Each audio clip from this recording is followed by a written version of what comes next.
শুভেচ্ছা। দেশের সংবাদে স্বাগত জানাচ্ছি সুমাইয়া সাজ্জাদ। শুরুতেই সংবাদ শিরোনাম।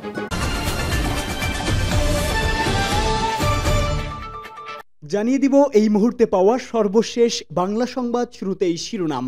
শেখ হাসিনা ও তার দোসরদেরকে দ্রুত বিচারের মুখোমুখি করুন সেলিম উদ্দিনের হুঁশিয়ারি বার্তা। এরপরেই জানাবো 12 দলীয় জোটের সাথে বৈঠকে বিএনপি। এরপরেই থাকবে ফ্যাসিজম দুনিয়া ও আখিরাতে কারো জন্যই কল্যাণকর নয় বলে জামায়াত আমিরের বার্তা। এদিকে আবারও সড়কে তিতুমির কলেজের শিক্ষার্থীরা, মহাখালী ও গুলশান সড়কে যান চলাচল বন্ধ। এবং সর্বশেষ জানিয়ে দিব আন্দোলনকারীদের সরাতে লাঠি পেটা নয়, অনুরোধ করবে পুলিশ। এতক্ষণ শুনছিলেন সংবাদ শিরোনাম, এবারে বিস্তারিত।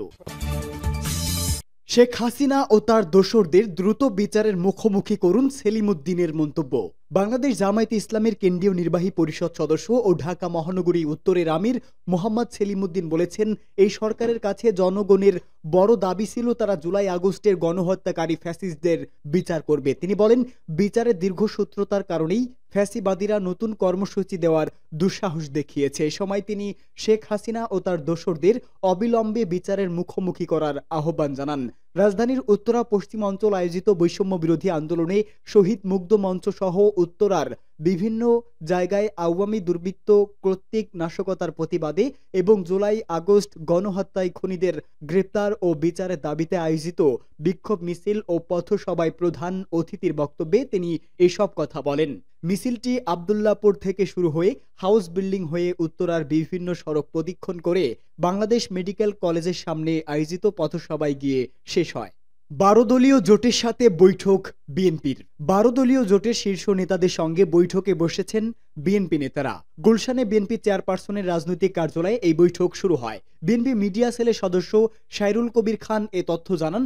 বৈঠকে বিএনপির স্থায়ী কমিটির সদস্য নজরুল ইসলাম খান, 12 দলীয় জোট নেতাদের মধ্যে মোস্তফা জামাল হায়দার, শাহাদাত হোসেন সেলিম, নুরুল আমিন ব্যাপারী, ফারুক রহমান, সৈয়দ এহসানুল হুদা, রাশেদ প্রধান, শামসুদ্দিন পারভেজ, আব্দুল করিম ও আবুল হাশেম উপস্থিত রয়েছেন।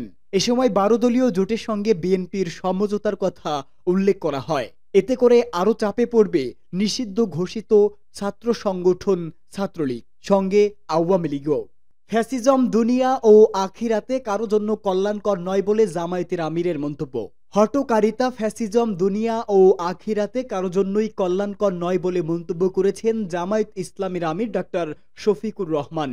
রাজধানীর মগবাজারের আল ফালা মিলনায়তনে সাবেক এমপি, জামায়াতের কেন্দ্রীয় মহিলা বিভাগের সাবেক সেক্রেটারি হাফেজা আসমা খাতুনের স্মরণ সভা ও দোয়া অনুষ্ঠানে প্রধান অতিথির বক্তব্যে জামায়াতের আমির এসব কথা বলেন। তিনি বলেন, একটি সময় আপনজনকে বিদায় দিতে পারবো না, বিদায় নিতে পারবো না, সবার সাথে দোয়াও করতে পারবো না, এমন ভয়াবহ পরিস্থিতি করা হয়েছিল।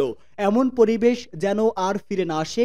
ডক্টর শফিকুর রহমান বলেন, আমি দোয়া করি সেই দুঃস্বপ্নের সময়গুলো থেকে গোটা জাতি যেন শিক্ষা নিতে পারি, একই পথে আর যেন কেউ পা না বাড়ায়। জামায়াতের আমির বলেন, আল্লাহ উত্তরাধিকার সূত্রে ও বৈবাহিক সূত্রে দুটি ধারা সৃষ্টি করেছেন, এর বাইরে রুহানিয়াতের আরেকটি ধারা পয়দা করেছেন। তবে রক্তের ঊর্ধ্বে ইমানের সম্পর্ক। তিনি বলেন, যারা আল্লাহ তাআলার ইচ্ছাকে সম্মান করবে না, তাণ্ডব ও নফসের তাড়নায় চলবে, তাদের জেনে রাখা উচিত আল্লাহ তাআলা অত্যন্ত কঠিন। স্মৃতিচারণে তিনি বলেন, হাফেজা আসমা খাতুন আন্তরিক ও নিষ্ঠাবান ছিলেন। তিনি যা বিশ্বাস করেছেন তাই বলেছেন ও করেছেন। তিনি যে যুগে সংগঠনের হাল ধরিয়েছিলেন সে যুগে তিনি হাল ধরার মতো ছিলেন। মাত্র 10 জনকে নিয়ে কেন্দ্রীয় সংগঠনের কাজ শুরু করেছিলেন তিনি।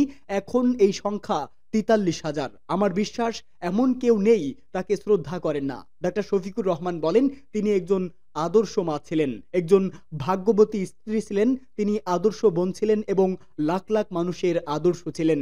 তার পরিবারের যে যেখানে আছেন সবাই জামায়াতের জন্য বিরল ভূমিকা রেখেছেন। আবারও সড়কে তিতুমিরের শিক্ষার্থীরা, মহাখালী গুলশান সড়কে যান চলাচল বন্ধ। স্বতন্ত্র বিশ্ববিদ্যালয় প্রতিষ্ঠান সহ 7 দাবিতে দ্বিতীয় দিনের মতো সড়ক অবরোধ করেছেন ঢাকার সরকারি তিতুমির কলেজ। দুপুর 2:30টার দিকে কলেজের প্রধান ফটকের সামনে শিক্ষার্থীরা এই কর্মসূচি শুরু করেন। আন্দোলনকারীদের নেতা নায়েক নূর মোহাম্মদ গণমাধ্যমকে বলেন, আজকে আমরা তিতুমিরের গেটে থাকব, রাস্তা কিছুক্ষণের মধ্যে খুলে দেওয়া হবে। এর আগে বৃহস্পতিবার দুপুর থেকে শুক্রবার ভোর পর্যন্ত সড়ক অবরোধ করে রাখেন তারা। এর ফলে আশেপাশের বিভিন্ন এলাকায় দিনভর ব্যাপক যানজট পোহাতে হয় নগরবাসীকে।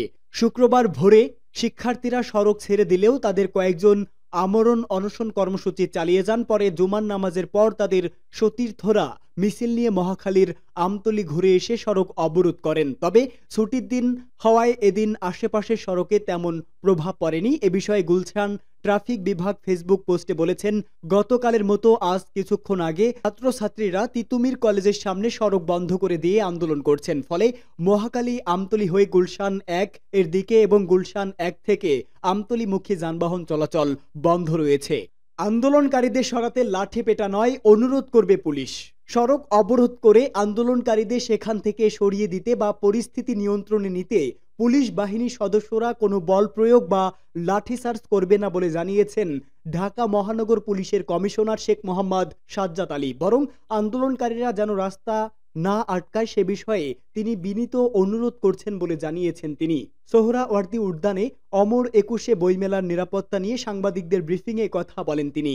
5 আগস্ট গণ অভ্যুত্থানের পর থেকে শহরের বিভিন্ন গুরুত্বপূর্ণ পয়েন্ট আটকে বিভিন্ন পক্ষের অবস্থান কর্মসূচি ও এতে সৃষ্টি যানজটের বিষয়ে পুলিশের ভূমিকা নিয়ে সাংবাদিকদের প্রশ্নের জবাবে ডিএমপি কমিশনার বলেন, আমি অনেকবার অনুরোধ করেছি কেউ যেন রাস্তা না আটকায়, কিন্তু প্রতিদিনই এমন ঘটনা ঘটছে। আমরা এদেশের পুলিশ হয়ে এদেশের মানুষের উপর লাঠিচার্জ করতে পারি না।